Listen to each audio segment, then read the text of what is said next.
কমেন্টসটা এমন, কোন এক শুভাকাঙ্ক্ষী আমাকে এই কমেন্টসটা করেছেন, ম্যাডাম লিঙ্গ পর্যাপ্ত শক্ত হয় না, দ্রুত বীর্যপাত হয়ে যায় এবং সহবাসে অনিচ্ছা, এই রোগের জন্য কতদিন ঔষধ খেতে হবে?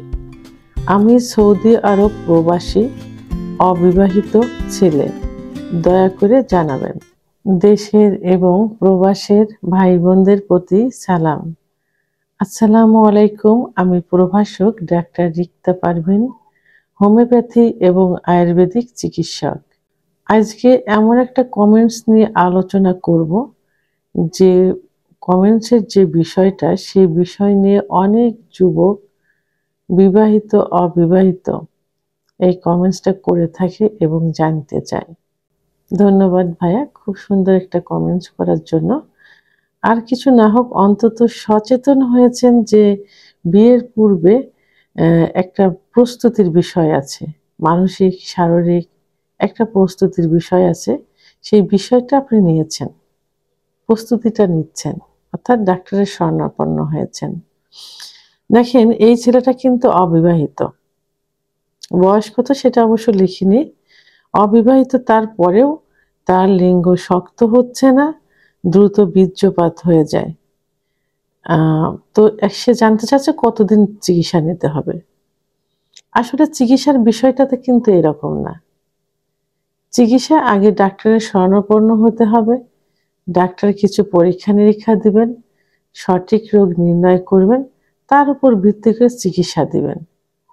সেটা পরীক্ষা নিরীক্ষা রিপোর্টের উপর ভিত্তি করে ডাক্তার চিকিৎসা দিবেন। সেটা 1 মাসও হতে পারে, 2 মাসও হতে পারে, 3 মাসও হতে পারে।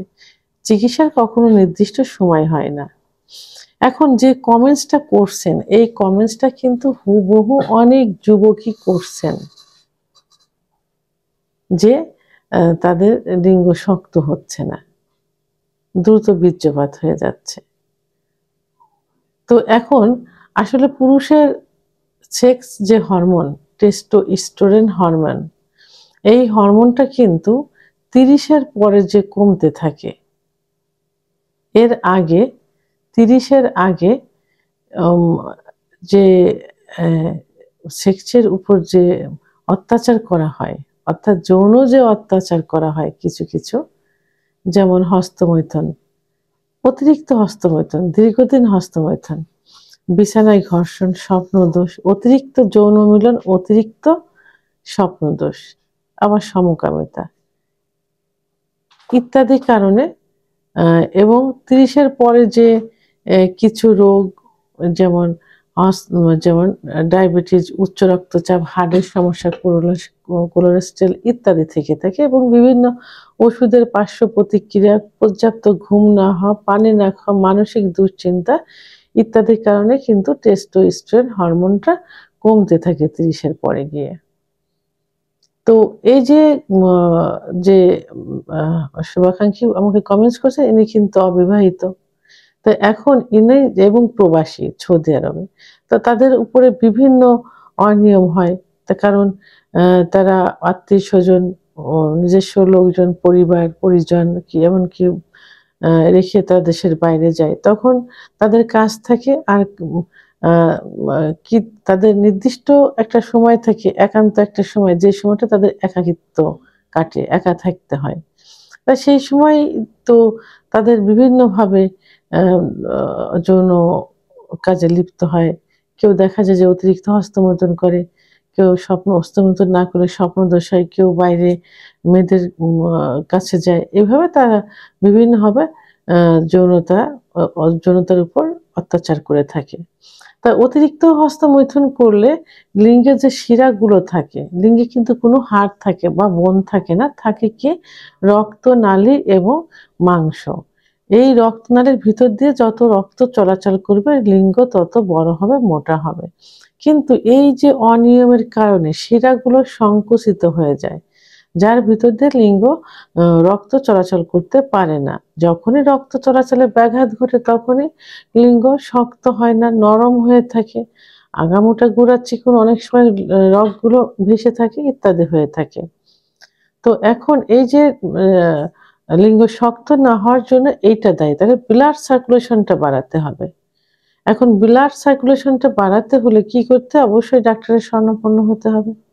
ডাক্তার চিকিৎসা দিবেন। আবার এদিকে দ্রুত বীর্যপাত, সেক্স হরমোন কমে যাওয়ার কারণে এইগুলো হয়ে থাকে। তাহলে এখন ডাক্তারের শরণাপন্ন হয়ে ডাক্তার সঠিক রোগ নির্ণয় করে সেক্স হরমোন বৃদ্ধি করার ওষুধ দিবেন, ব্লাড সার্কুলেশন বৃদ্ধি করার ওষুধ দিবেন। এইগুলো সঠিক রোগ নির্ণয় করে সঠিক চিকিৎসা দিলে এই দ্রুত বীর্যপাত অর্থাৎ উত্থানজনিত সমস্যা, লিঙ্গের খর্বতা, ইচ্ছা না হওয়া, যেমন এই শুভাকাঙ্ক্ষী লিখেছেন তার সহবাসে ইচ্ছা হয় না। ইচ্ছা ওটা কোথার থেকে আসে? ইচ্ছা শক্তিটা কিন্তু নার্ভের থেকে আসে, অর্থাৎ ব্রেনের থেকে আসে। ব্রেনের কার্যকারী ক্ষমতা যখনই কমে যায় তখনই কি হয়? ইচ্ছার শক্তি কমে যায়। তাহলে এই সমস্ত কিছু নির্ণয় করে সঠিকভাবে ওষুধ দিলেই কিন্তু আবার পূর্বের অবস্থায় ফিরে আসবে। তো এই জন্য নির্দিষ্ট করে কখনোই বলা যাবে না যে কতদিন ওষুধ খেতে হবে। এটা রোগের উপর নির্ভর করে, চিকিৎসার উপর নির্ভর করে ওষুধ খেতে হবে। ইনশাল্লাহ ঠিক হয়ে যাবে। ভিডিওটি সম্পর্কে যদি কোনো মতামত থেকে থাকে অবশ্যই কমেন্টসের মাধ্যমে জানাবেন। আর ভিডিওটি ভালো লাগলে লাইক, কমেন্ট, সাবস্ক্রাইব করে আমার সঙ্গে থাকুন। আল্লাহ হাফেজ।